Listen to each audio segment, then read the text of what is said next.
Assalamualaikum warahmatullahi wabarakatuh.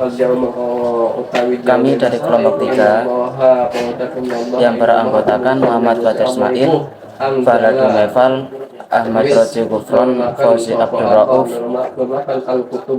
dan Hanifatur Rahman. Di sini kami akan menjelaskan tentang Makkiyah dan Madaniyah. Pengertian Makkiyah dan Madaniyah. Makkiyah merujuk pada ayat-ayat Al-Quran yang diturunkan sebelum Nabi Muhammad SAW berhijrah ke Madinah. Periode ini berlangsung selama kurang lebih 13 tahun dari awal kenabian hingga hijrah. Sementara itu, Madinah mengacu pada ayat-ayat yang diturunkan setelah Nabi Muhammad SAW hijrah ke Madinah, yang berlangsung selama sekitar 10 tahun hingga wafatnya Nabi. Menurut As-Suyuti dalam Al-Itqan fi Ulumul Quran, ada 3 kriteria utama yang digunakan ulama untuk mengklarifikasikan ayat-ayat sebagai Makkiyah atau Madaniyah. Yang pertama, berdasarkan tempat turunnya. Ayat yang turun di Makkah dan sekitarnya disebut Makkiyah, sedangkan yang turun di Madinah dan sekitarnya disebut Madaniyah. Selanjutnya yang kedua, berdasarkan waktu turunnya. Ayat yang turun sebelum hijrah disebut Makkiyah, sedangkan yang turun setelah hijrah disebut Madaniyah. Yang terakhir, berdasarkan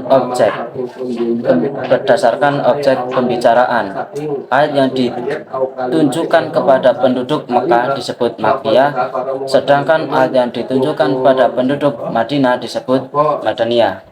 Yang kedua yaitu karakteristik ayat Makkiyah dan Madaniyah. Yang pertama menjelaskan tentang karakteristik ayat-ayat Makkiyah. Ayat-ayat Makkiyah juga memiliki beberapa karakteristik atau ciri khas. Yang pertama, fokus pada akidah dan tauhid.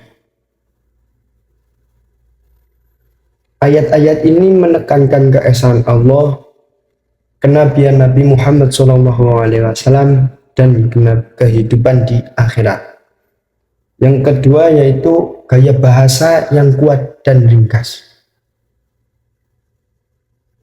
Ayat-ayat Makkiyah sering menggunakan kalimat-kalimat pendek dengan ritme yang kuat. Ketika penggunaan sumpah, banyak ayat Makkiyah dimulai dengan sumpah, seperti demi matahari, demi malam, dan lain sebagainya. Terus kisah-kisah para nabi dan umat terdahulu. Ayat-ayat ini sering menceritakan juga kisah-kisah untuk memberikan pelajaran serta peringatan, menekankan pada moralitas dan etika universal. Surat Makkiyah atau ayat Makkiyah menekankan nilai moral dasar yang berlaku universal. Lanjut kepada karakteristik ayat-ayat Madaniyah. Ayat-ayat Madaniyah ini memiliki ciri berbeda dengan ciri yang terdapat pada ayat Makkiyah tadi. Antara lain, ayat Madaniyah memiliki karakteristik yang berbeda dengan karakteristik Makkiyah. Yang pertama, karakteristik ayat Madaniyah yaitu fokus pada hukum dan syariat. Ayat ini lebih banyak membahas tentang hukum Islam seperti pernikahan, warisan, dan hubungan sosial. Yang kedua, gaya bahasa yang lebih panjang dan terperinci, beda dengan karakteristik Makkiyah yang cenderung lebih pendek dan ritme tadi. Ayat-ayat Madaniyah cenderung lebih panjang dan menjelaskan secara detail. Selanjutnya, banyak ayat Madaniyah membahas tentang Yahudi dan Nasrani, serta mengajak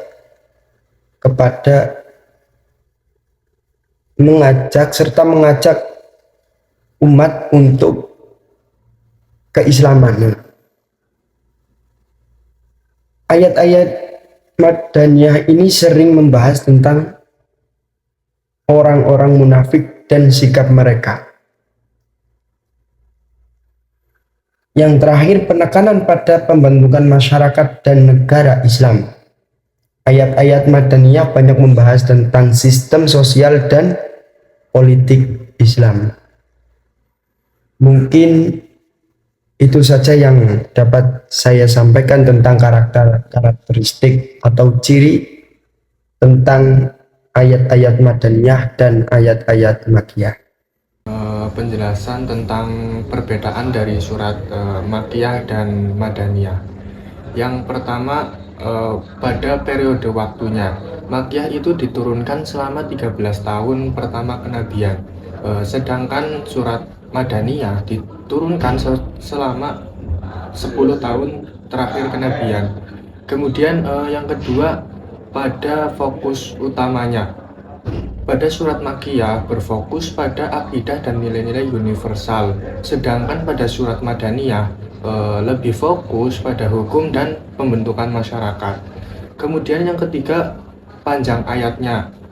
Pada surat Makkiyah umumnya ayatnya itu lebih pendek, sedangkan pada surat Madaniyah ayatnya lebih panjang dan lebih terperinci. Kemudian yang keempat, audien. Pada surat Makkiyah ditunjukkan terutama kepada orang-orang Quraisy dan Arab, sedangkan pada surat Madaniyah mencangkup Muslim, Yahudi, Nasrani, dan orang-orang munafik. Kemudian yang terakhir, konteks sosial politik. Surat Makkiyah diturunkan saat Muslim masih minoritas dan tertindas, sedangkan pada surat Madaniyah diturunkan saat Muslim masih membangun negaranya sendiri. Demikian materi yang dapat saya sampaikan. Dilanjut materi berikutnya.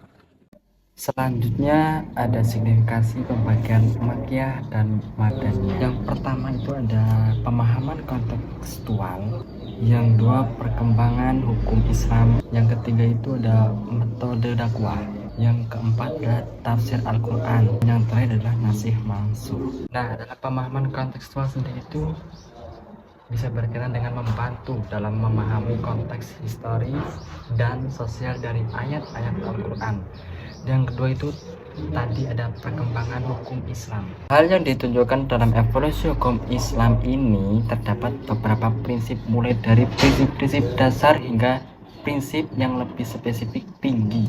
Yang ketiga itu ada metode dakwah. Nah, dalam metode dakwah ini bisa kita sebutkan dalam sebagai strategi dakwah yang dimana kita itu menjunjung untuk bisa kita terapkan dalam bermasyarakat sesuai dengan kondisi masyarakat. Nah, yang ketiga itu adalah tafsir Al-Quran, yang dimana kita bisa membantu mufasir dalam menafsirkan ayat-ayat di dalam Al-Quran itu dengan lebih akurat. Dan yang terakhir itu ada nasih mansuh, yang dimana kita itu bisa menerapkan dan memahami konsep abrogasi dalam memahami konteks dalam Al-Quran. Contoh ayat-ayat Makkiyah dan Madaniyah. Contoh ayat Makkiyah, bacalah dengan menyebut nama Tuhan yang menciptakan. Dia telah menciptakan manusia dari segumpal darah. Surat Al-Alaq ayat 1-2. Ayat ini merupakan wahyu pertama yang diturunkan kepada Nabi Muhammad SAW. Karakteristik Makkiyah terlihat pada fokusnya pada perintah membaca dan pengenalan Allah sebagai pencipta. Contoh ayat Madaniyah, wahai orang-orang yang beriman, apabila kamu melakukan utang piutang untuk waktu yang ditentukan, hendaklah kamu menuliskannya. Surat Al-Baqarah ayat 282. Ayat ini jelas menunjukkan karakteristik Madaniyah dengan fokusnya pada aturan spesifik tentang transaksi keuangan dalam masyarakat. Terus kesimpulan, pembagian Al-Quran menjadi Makkiyah dan Madaniyah bukan sekadar pembagian kronologis, tetapi juga mencerminkan perkembangan masyarakat Islam dan evolusi wahyu ilahi. Pemahaman tentang Makkiyah dan Madaniyah memberikan wawasan mendalam tentang bagaimana Al-Quran diturunkan secara bertahap, disesuaikan dengan kondisi dan kebutuhan masyarakat pada masanya. Studi tentang Makkiyah dan Madaniyah tetap relevan hingga saat ini, tidak hanya dalam konteks akademis, tetapi juga dalam aplikasi praktis ajaran Islam. Pemahaman ini membantu umat Islam untuk menerapkan ajaran Al-Quran secara kontekstual dan proporsional, sesuai dengan semangat dan tujuan diturunkannya wahyu. Dengan memahami karakteristik dan perbedaan antara ayat-ayat Makkiyah dan Madaniyah, kita dapat lebih mengapresiasi kedalaman dan kebijaksanaan Al-Quran sebagai petunjuk yang komprehensif bagi umat manusia. Hal ini juga menunjukkan bahwa Al-Quran bukan hanya kitab dogmatis, melainkan kitab yang responsif terhadap realitas sosial dan mampu memberikan solusi yang relevan untuk setiap zaman. Mungkin itu yang dapat saya sampaikan, kurang lebihnya mohon maaf. Sekian, terima kasih.